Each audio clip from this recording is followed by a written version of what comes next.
Here are the stories we're covering this week in the Category 5.tv newsroom. Dubai is replacing a sizable number of their police force with robots. Bell Canada has been hacked, resulting in a large data breach of customer info. Nokia's 3310 dumbphone has been rebooted and is on sale now. New research has found that Yahoo Mail has been leaking private email attachments for years. And what happens when artificial intelligence is allowed to name paint colors? These stories are coming right up. Don't go anywhere. Jeff Weston, Yeah, man. you're building a brand new, beautiful website. What?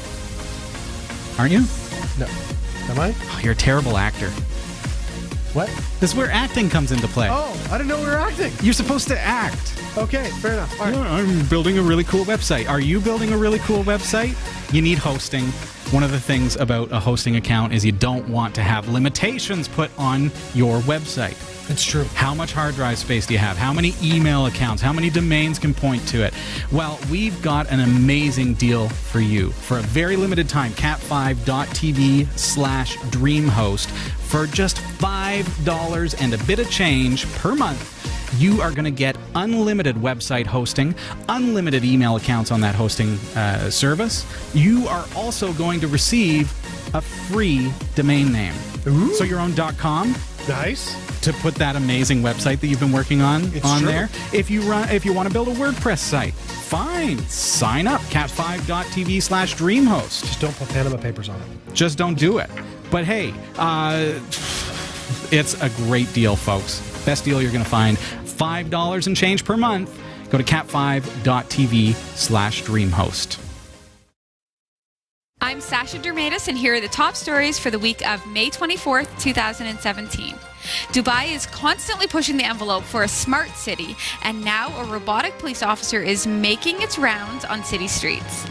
The robot rolls around on wheels. It can salute, bow, speak in multiple languages, and recognize hand gestures from up to 1.5 meters away. It also has a tablet lodged in its chest, which civilians can use to report crimes. It was designed by the Dubai police with assistance from IBM's Watson and Google. It's apparently not designed to deter serious crime, but to take over small tasks to improve overall happiness levels among city streets, according to the director of the Smart Services Department for the Dubai Police. Think robots don't affect jobs? The department hopes to replace a full quarter of its forces with similar bots by 2030. Ooh. I feel like there'd be some comments on that one. Questions, comments, thoughts, concerns, Jeff? I am biting my lip. Does he remind you of Pepper just a little bit? Like a taller, more authoritative Pepper?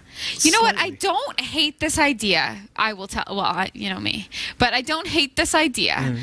I will say I would be worried about vandals. Coming up to the robot?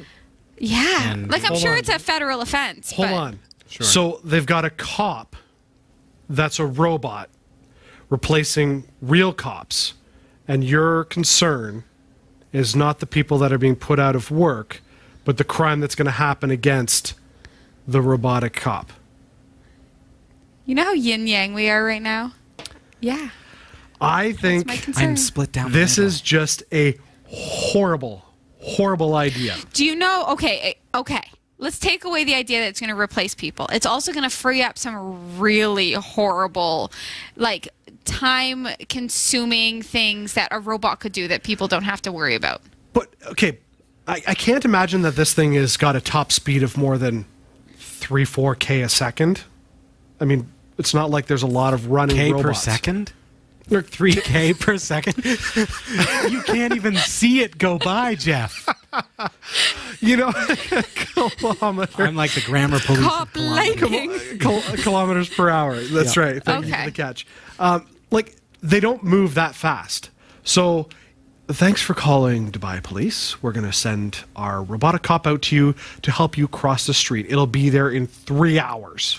This is more for people who are concerned that somebody's, like, lawn isn't kept up. You know how the people that call the bylaw officers like crazy? If I feel have like a this is robot what that's about. show up at my place and say, you must pull your weeds, I'm probably going to vandalize it. Amazon needs to kind of couple with these folks and have them deliver packages and stuff at the same time? I think this is the most robot delivery people. I could see maybe as like a joke mall cop greeter thing where it's standing in one place. Like, can I direct you somewhere? Like, I can maybe see that. Maybe. But to actually roll this thing out as law enforcement is a complete joke. And what happens from a legal standpoint? Because I'm sure there's cameras in the eyes. It's going to record all this stuff. Right. So what happens if you come up to it and report some sort of a crime or you do something that's wrong? Where's the legal authority on what constitutes police contact? Like, this is going to have legal ramifications that lawyers are going to love. Right. I guess we'll have to see what it's used for. What does it do? Right. Is it just a mall cop replacement? Right. I think it's ridiculous. You know, well, helps yeah, people with their bags. That's true. I love it, but I love things like this. I mean, I think she's just like, it's so cute. I've wanted a robot to help me at my work for a long time. Have you not seen iRobot? Yeah. I don't think we're quite there yet, Jeff. We're not there yet. That's fiction, Jeff. Okay, have you seen this RoboCop? This is real world. Has Dubai seen RoboCop? That's the question. How creeped out are they going to be? I bugged my boss so much about wanting a robot that he hired me a real human. Aw, that's nice. So you think it's a real human? You know, the day they bring a robot into your office, I'm going to see how you feel about robots. I'm not going anywhere. Right? Somebody needs to dust the robots. They can dust themselves. Have you not seen WALL-E? They move at 3 to 4 kilometers per second. No dust is landing on those guys. Moving on.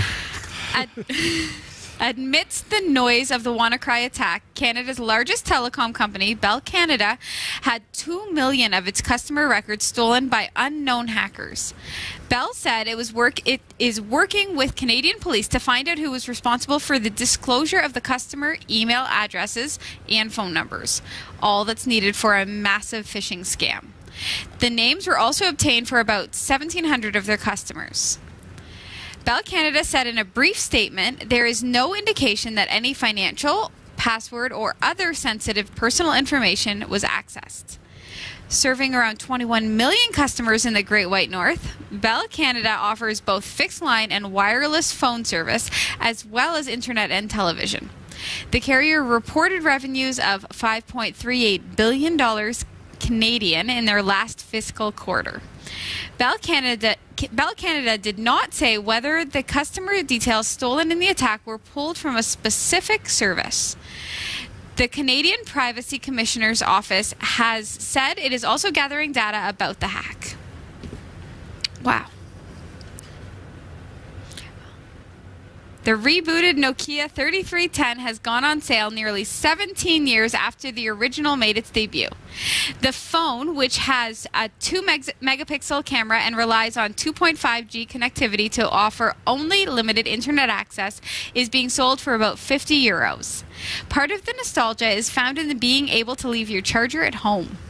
The battery in the reimagined 3310 offers up to 22 hours of talk time and up to a month in standby mode. One expert said its success depended on how much people would be willing to pay for a device that oozes nostalgia. Ben Wood from technology consultancy CCS Insight is personally excited about the 3310's return, but says if you put this in the hands of a millennial who's addicted to Snapchat, of course it's the wrong phone. I feel like it's the right phone for anybody who wants to wean themselves off of smartphones and back into like real life. What about like I don't like to be connected all the time. Right. Right? And I'm sure there are still people that are like me that are a little bit on the retro side that way. I would like that. I mean, I know it bothers Dave especially, sure. We'll say, when I'm like checking my phone and checking my Facebook feed and things, when really I should be like really engaged in conversation. Sure. Right? Yeah. But it's an addiction. Smartphones, you tend to be like this because you've got Facebook, you've got everything, right. You've got email, you've got everything. I would gladly. So the kids, pay as you go, here you go, you can call if there's an emergency, that's what phones are about. Right. I would need to have a computer in your pocket all the time. Gladly buy one of these and get myself unhooked. Right? You can still contact me if you need me. You heard it here. So yeah, that's it. Emergency phone in the glove box. Perfect. Nobody else find it intriguing that this is a tech show and we've got two of you talking about giving up tech? I love tech when it's used properly, but it sometimes tech is abused. True. I like tech that minimizes the problems in my life. I don't like tech that enhances them, right? So now if I'm on my phone and I'm doing this, at first I have bad posture and I'm not paying attention to the outside world. I work for a chiropractor. Bad posture is a big deal. And I'm missing out on things. And for some reason, I super care what everybody on Facebook is doing. Like, I super care. I care, like, at least 4 times an hour. That's how much I care. That's ridiculous. I would like it. I can't just disable the app, evidently. I would like a phone that doesn't have it. Yes, you can. No, I cannot. She can't emotionally handle that. Emotionally. Oh, I am the kind of person, like, I don't judge others for it, but I am not the person who wants to be in line at the coffee shop with a phone to his ear because I'm not that important. Right. I've said that before. I'm not a doctor. I'm not on emergency call. People can reach me at my office or at my home if they need me, and if I'm in between, you don't need to get me right then and there. I can call you back. Leave me a voicemail. I am constantly dealing with work emails and attachments, and I need to pull up like Excel files and stuff. So for me, the idea of switching over to this, I couldn't do it. This is the first time we've been on the opposite sides of the robot thing. This isn't robots. It's sort of. Yeah. No. It sort of is. Tech. There's a little fuzzy middle in here. Over. Yes. This is not black and white, but this is a robot situation, and you like it. One of the stories we just can't agree, Sasha. For years, Yahoo Mail has exposed a wealth of private user data because it failed to update widely used image processing software that contained critical vulnerabilities. That's according to a security researcher who warned that other popular services are also likely to be leaking sensitive subscriber secrets. Chris Evans, the researcher who discovered the vulnerabilities and reported them privately to Yahoo engineers, has dubbed them Yahoo Bleed. Because of the vulnerabilities caused the site to bleed content stored in the server memory.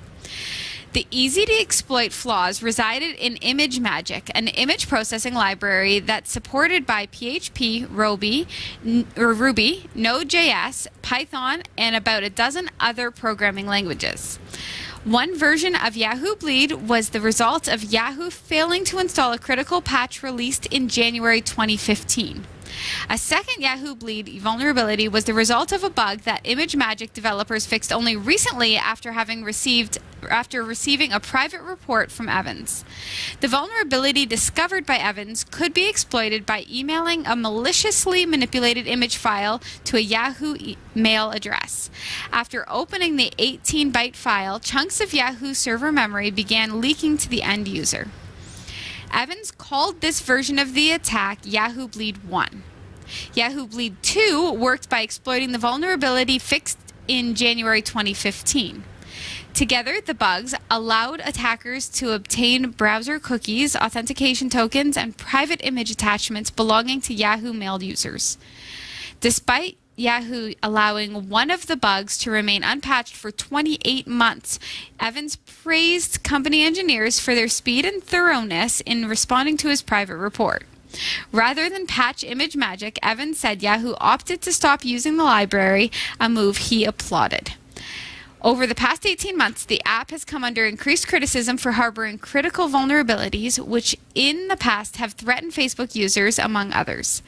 Evans warned that other widely used web services are still likely vulnerable. Ever wonder where they get the strange names for paint colors? It could be worse. It could be up to AI.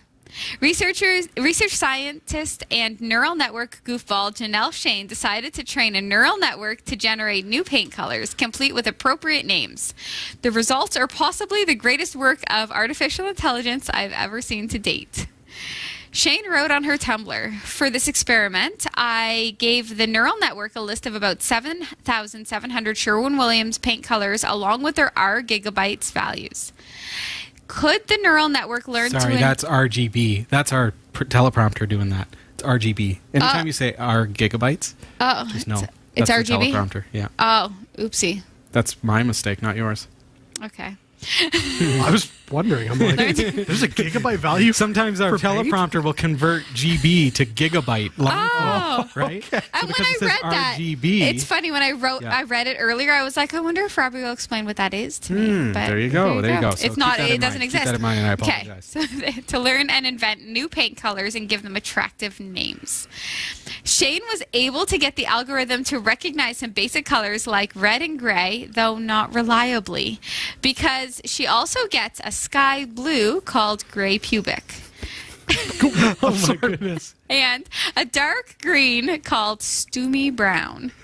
In the end, she concludes, 1, the neural network really likes beige, brown, and gray. 2, the neural network has really, really bad ideas for paint names. Possibly the neural network needed better parameters, but really who can argue with results like Snowbonk, Bunflow, Bankbutt, Dorkwood, and Turdley. Luke Stump. Luke Stump. Thanks for watching the Category 5.tv newsroom. Don't forget to like and subscribe for all your tech news with a slight Linux bias. And for more free content, be sure to check out our website. From the Category 5.tv newsroom, I'm Sasha Dermatis.